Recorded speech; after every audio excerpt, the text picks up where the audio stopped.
ಮಂಡಳಿಯ ಅಧ್ಯಕ್ಷರಾದಂತ ಹಿರಿಯರಾದ ಶಿವಲಿಂಗೇಗೌಡ್ರೆ, ಈ ಕ್ಷೇತ್ರದ ಶಾಸಕರು ಸ್ನೇಹಿತರಾದಂತ ಶಿವಣ್ಣವರೇ, ಪಕ್ಕದ ಕ್ಷೇತ್ರದ ಶಾಸಕರಾದಂತ ಕೃಷ್ಣಪ್ಪನವರೇ, ಶಾಸಕರಾದಂತ ಹಿರಿಯರಾದಂತ ಜಯಚಂದ್ರ ಅವರಿದ್ದಾರೆ, ಪೊನ್ನಣ್ಣ ಅವರಿದ್ದಾರೆ, ನಮ್ಮ ಗ್ಯಾರಂಟಿ ಸಮಿತಿಯ ಅಧ್ಯಕ್ಷರಾದಂತ ರೇವಣ್ಣ ಅವರಿದ್ದಾರೆ, ವೇದಿಕೆ ಮೇಲೆ ಇನ್ನೂ ಅನೇಕ ಗೌರವಾನ್ವಿತರೆಲ್ಲರೂ ಕೂಡ ಇದ್ದಾರೆ, ರಾಮೋಜಿ ಗೌಡ್ರಿದ್ದಾರೆ, ಆರ್.ಕೆ. ರಮೇಶ್ ರವರಿದ್ದಾರೆ. ಎಲ್ಲ ಗೌರವಾನ್ವಿತರೆ, ಅಧಿಕಾರಿ ಮಿತ್ರರೇ, ನೆರೆದಿರ್ತಕ್ಕಂಥ ತಾಲೂಕಿನ ಎಲ್ಲ ನನ್ನ ಆತ್ಮೀಯ ಸಹೋದರ ಸಹೋದರಿಯರೇ, ಸ್ನೇಹಿತರೆ, ಮಾಧ್ಯಮದ ಮಿತ್ರರೇ,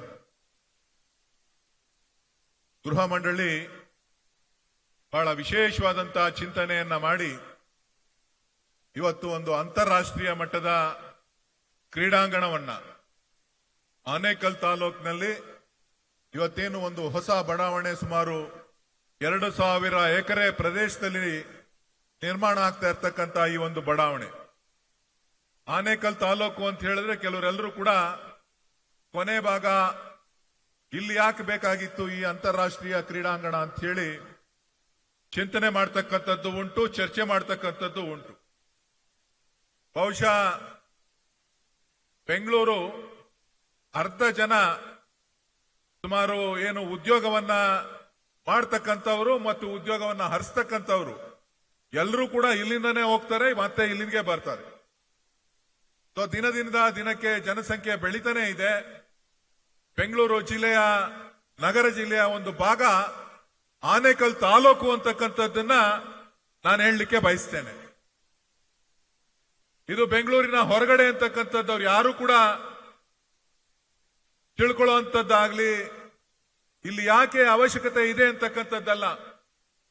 ಇವತ್ತು ನಾವು ಏನು ಈ ಕ್ರೀಡಾಂಗಣವನ್ನ ನಮ್ಮ ಸರ್ಕಾರ ಇವತ್ತು ತೀರ್ಮಾನ ಮಾಡಿ, ಮಾನ್ಯ ವಸತಿ ಸಚಿವರು ನನ್ನ ಮನವಿ, ಹಿಂದೆ ಸೋಮಣ್ಣವರು ಇಲ್ಲಿ ಲ್ಯಾಂಡ್ ಅಕ್ವಿಷನ್ ಮಾಡುವಂತ ಸಂದರ್ಭದಲ್ಲೂ ಕೂಡ ನಾನು ಅವ್ರಿಗೂ ಕೂಡ ಮನವಿಯನ್ನ ಮಾಡಿದ್ದೆ. ದಯವಿಟ್ಟು ಇಲ್ಲಿ ಒಂದು ಕ್ರೀಡಾಂಗಣವನ್ನ, ಅಂತಾರಾಷ್ಟ್ರೀಯ ಮಟ್ಟದ ಕ್ರೀಡಾಂಗಣವನ್ನ, ಸುಸಜ್ಜಿತವಾದಂತಹ ಕ್ರೀಡಾಂಗಣವನ್ನ ನೀವು ಮಾಡಿಕೊಡ್ಬೇಕು. ಕಾರಣ ಏನು ಅಂತ ಹೇಳಿದ್ರೆ, ಆನೇಕಲ್ ತಾಲೂಕಿನಲ್ಲಿ ಸೂರ್ಯ 1 ಅಂತ ಮಾಡಿದ್ದಾರೆ, ಸಿಟಿ ಅಂತ 1 ಅಂತ ಮಾಡಿದ್ದಾರೆ, 2 ಅಂತ ಮಾಡಿದ್ದಾರೆ, 3 ಅಂತ ಮಾಡಿದ್ದಾರೆ, 4 ಅಂತ ಮಾಡಿದ್ದಾರೆ. ಎಲೆಕ್ಟ್ರಾನಿಕ್ ಸಿಟಿ ಇದೆ, ಬೊಮ್ಮಸಂದ್ರ ಇಂಡಸ್ಟ್ರಿಯಲ್ ಏರಿಯಾ ಇದೆ, ಜಿಗಣಿ ಇಂಡಸ್ಟ್ರಿಯಲ್ ಏರಿಯಾ ಇದೆ, ಹೆಬ್ಗೋಡಿ ಇಂಡಸ್ಟ್ರಿಯಲ್ ಏರಿಯಾ ಇದೆ. ಸೊ ಹೀಗೆ ಸಾಕಷ್ಟು ಕೈಗಾರಿಕಾ ಪ್ರದೇಶಗಳನ್ನು ಹೊಂದಿರತಕ್ಕಂತ ಒಂದು ಪ್ರದೇಶ. ಎಲೆಕ್ಟ್ರಾನಿಕ್ ಸಿಟಿ ಅಂತ ಹೇಳಿದ್ರೆ ವಿಶ್ವದ ಗಮನವನ್ನ ಸೆಳೆತಕ್ಕಂತ ಒಂದು ಐಟಿ-ಬಿಟಿ ಸೆಕ್ಟರ್ ಇಲ್ಲಿರ್ತಕ್ಕಂಥದ್ದು ಫೇಸ್ 1 ಮತ್ತು ಫೇಸ್ 2. ಸೊ ಹಾಗಾಗಿ ಈ ಭಾಗದಲ್ಲಿ ನೀವು ಅಂತಾರಾಷ್ಟ್ರೀಯ ಮಟ್ಟದ ಕ್ರೀಡಾಂಗಣವನ್ನ ಮಾಡಿದ್ದೇ ಆಯ್ತು ಅಂದ್ರೆ ಈ ಭಾಗಕ್ಕೆ ಮತ್ತು ಇಡೀ ಬೆಂಗಳೂರಿಗೆ, ನಾನು ಇಲ್ಲೊಂದೇ ಕಡೆ ಮಾಡಬೇಕು ಅಂತಕ್ಕಂಥದ್ದಲ್ಲ, ಬೆಂಗಳೂರಿನ 4 ದಿಕ್ಕುಗಳಲ್ಲೂ ಕೂಡ ಒಂದೊಂದು ಕ್ರೀಡಾಂಗಣವನ್ನ ಮಾಡಬೇಕು ಅಂತ ಹೇಳಿ ನಾನು ಸರ್ಕಾರಕ್ಕೆ ಮನವಿಯನ್ನ ಮಾಡಿದ್ದೆ. ಈಗಲೂ ಕೂಡ ನಾನು ಮಾನ್ಯ ಮುಖ್ಯಮಂತ್ರಿಗಳಿಗೆ ಮತ್ತು ಉಪಮುಖ್ಯಮಂತ್ರಿಗಳಿಗೆ ಒತ್ತಾಯವನ್ನ ಮಾಡ್ತೇನೆ.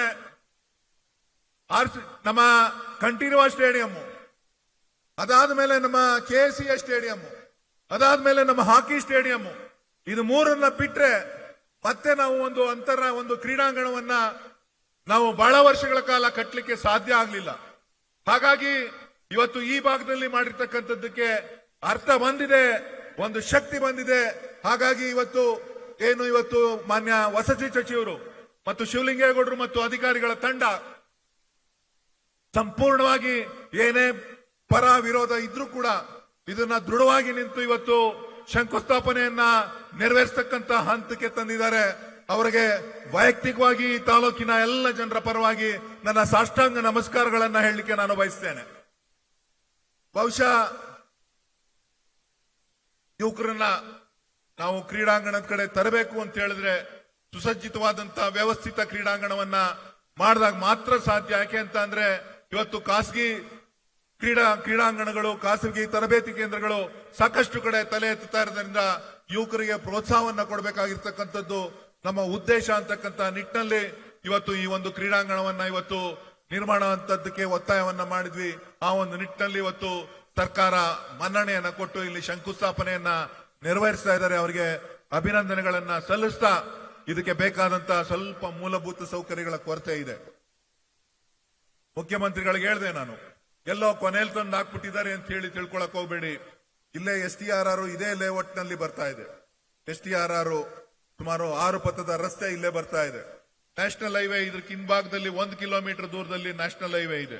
ಇಲ್ಲಿಂದ 4 ಕಿಲೋಮೀಟರ್ಗೆ ಹತ್ತಿಬಲೆಗೆ ನೇರವಾಗಿ ನ್ಯಾಷನಲ್ ಹೈವೇ ಏನಿದೆ ಆ ನ್ಯಾಷನಲ್ ಹೈವೇಗೆ ಸೇರುವಂತದ್ದಿದೆ. ಸೊ ನಿಮ್ಮನ್ನ ಟ್ರಾಫಿಕ್ ನಲ್ಲಿ ಬಳಸ್ಕೊಂಡು ಬೇರೆಯವ್ರಿಗೆ ತೊಂದರೆ ಆಗಬಾರ್ದು ಅಂತ ಹಿಂದ್ಲಿಂದ ಕರ್ಕೊಂಡು ಬಂದಿದ್ದಾರೆ. ಹಾಗಾಗಿ ನಿಮ್ಗೆ ದೂರ ಕಾಣಿಸಿದೆ. ದಯವಿಟ್ಟು ಏನೋ ಎತ್ಕೊಂಡು ಬಂದು ಆನೆಕಲ್ನಲ್ಲಿ ಹಾಕ್ಬಿಟ್ಟಿದಾರಲ್ಲಪ್ಪ ಅಂತಕ್ಕಂತ ಭಾವನೆ ಬೇಡ ಅಂತ ಹೇಳಿ. ಯಾಕಂತಂದ್ರೆ ಇದು ಆನೆಕಲ್ ಕೊನೆಯ ಭಾಗ ಆದ್ರೂ ಕೂಡ ಇಲ್ಲಿಯ ಜನಸಂಖ್ಯೆ ಜನದಟ್ಟಣೆ ಇವತ್ತು ಇದೆ. ವಿಶೇಷವಾಗಿ ನಾನು ಈ ಭಾಗದ ರೈತರಿಗೆ ನಾನು ಅಭಿನಂದನೆಗಳನ್ನ ಧನ್ಯವಾದಗಳನ್ನ ಸಲ್ಲಿಸಲಿಕ್ಕೆ ಬಯಸ್ತೇನೆ. ಯಾಕೆ ಅಂತ ಹೇಳಿದ್ರೆ ಎಲ್ಲ ಕಡೆ ಹೋರಾಟಗಳು ನಡೀತದೆ. ಆದ್ರೆ ಈ ಭಾಗದಲ್ಲಿ ನಾನು ಮತ್ತು ಮಾನ್ಯ ಶಾಸಕರಾದಂತಹ ಶಿವಣ್ಣವರು ಮತ್ತು ಕೃಷ್ಣಪ್ಪನವರು ನಾವೆಲ್ಲರೂ ಕೂಡ ಮನವಿಗೆ ಮನ್ನಣೆಯನ್ನ ಕೊಟ್ಟು ಜಾಗವನ್ನ ಬಿಟ್ಕೊಟ್ಟು, ಇದು ಮೊದಲನೇ ಬಡಾವಣೆ 50-50 ರೇಷಿಯೋನಲ್ಲಿ ಆಗ್ತಾ ಇರ್ತಕ್ಕಂಥದ್ದು. ಮೊದಲು ನಾವು ಈ ಯೋಜನೆಯನ್ನ ಪ್ರಾರಂಭ ಮಾಡಿದಾಗ 1,000 ರೂಪಾಯಿ ಅಡಿಗೆ 900 ರೂಪಾಯಿ ಅಡಿಗೆ ಹೋಗ್ಬೋದು ಅಂತಕ್ಕಂಥದ್ದನ್ನ ಚಿಂತನೆಯನ್ನ ಮಾಡಿದ್ವಿ. ಆದ್ರೆ ಇವತ್ತು KHB ಅವರು ಇವತ್ತು ನಮಗೆ ಅಲಾಟ್ಮೆಂಟ್ ಅನ್ನ ಏನು ನಮ್ಮ ರೈತರಿಗೆ ಕೊಡ್ತಾ ಇದ್ದಾರೆ. 9,600 ಅಡಿಗಳನ್ನ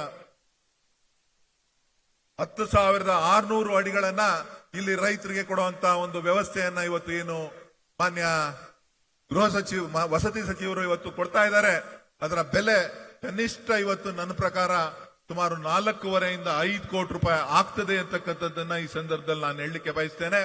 ಅದೆಷ್ಟೇ ಆದ್ರೂ ಕೂಡ ನೀವು ಆಸ್ತಿಯನ್ನ ಉಳಿಸ್ಕೊಂಡಿದ್ದಕ್ಕೆ ಇವತ್ತು ನೀವು ಹಣ ಪಡಿಲಿಕ್ಕೆ ಸಾಧ್ಯ ಆಗ್ತದೆ. ನಿಮ್ಮ ಆಸ್ತಿಗೆ ಮೌಲ್ಯ ಸಿಕ್ಕಿದೆ. ಯಾವ ರೀತಿ ಸಿಗ್ತಾ ಇದೆ ಅಂತ ಅಂದ್ರೆ, ಈ ಒಂದು ಅಂತಾರಾಷ್ಟ್ರೀಯ ಕ್ರೀಡಾಂಗಣವನ್ನ ಇಲ್ಲಿ ಪ್ರಾರಂಭ ಮಾಡಿದ್ಮೇಲೆ ಸುಮಾರು 1-1.5 ಸಾವಿರ ರೂಪಾಯಿ ಅಡಿಗೆ ಹೆಚ್ಚಿಗೆ ಆಗಿರ್ತಕ್ಕಂಥದ್ದು ಕೂಡ ಇಲ್ಲಿ ಚರ್ಚೆ ಆಗ್ತಾ ಇರತಕ್ಕಂತ ಒಂದು ವಿಚಾರ. ಹಾಗಾಗಿ ನಮ್ಮ ತೀರ್ಮಾನಗಳು ಈ ಭಾಗದ ಸಾರ್ವಜನಿಕರಿಗೆ ಅನುಕೂಲ ಆಗಲಿ ಅಂತಕ್ಕಂಥ ದೃಷ್ಟಿಯಿಂದನೇ ಹೊರತು ಬೇರೆ ಯಾವ ದೃಷ್ಟಿಯಿಂದನೂ ಅಲ್ಲ ಅಂತಕ್ಕಂಥದ್ದನ್ನ ಈ ಸಂದರ್ಭದಲ್ಲಿ ಹೇಳ್ತಾ, ಮಾನ್ಯ ಉಪಮುಖ್ಯಮಂತ್ರಿಗಳು ಕೂಡ ಒಂದು 4-5 ತಿಂಗಳಿಂದ ಈ ಭಾಗಕ್ಕೆ ಬಂದಿದ್ರು. ಬಂದಂತ ಸಂದರ್ಭದಲ್ಲಿ ಈ ಭಾಗಕ್ಕೂ ಕೂಡ ಮೆಟ್ರೋವನ್ನ ಕೊಡ್ತೇನೆ ಅಂತ ಹೇಳಿ ಘೋಷಣೆಯನ್ನ ಮಾಡಿ ಈಗಾಗಲೇ ಸರ್ವೆ ಕಾರ್ಯ ನಡೀತಾ ಇದೆ. ಅವ್ರಿಗೂ ಕೂಡ ನಾನು ಈ ಸಂದರ್ಭದಲ್ಲಿ ನಿಮ್ಮೆಲ್ಲರ ಪರವಾಗಿ ಅಭಿನಂದನೆಗಳನ್ನ ಸಲ್ಲಿಸ್ತೇನೆ.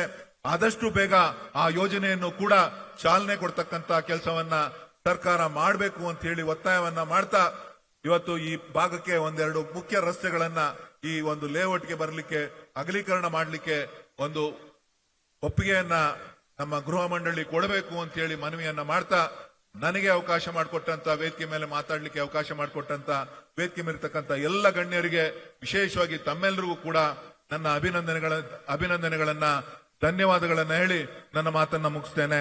ಜೈ ಹಿಂದ್, ಜೈ ಕರ್ನಾಟಕ ಮಾತು. ಗ್ಯಾರಂಟಿ ನ್ಯೂಸ್, ಸುದ್ದಿ ಖಚಿತ, ನ್ಯಾಯ ನಿಶ್ಚಿತ.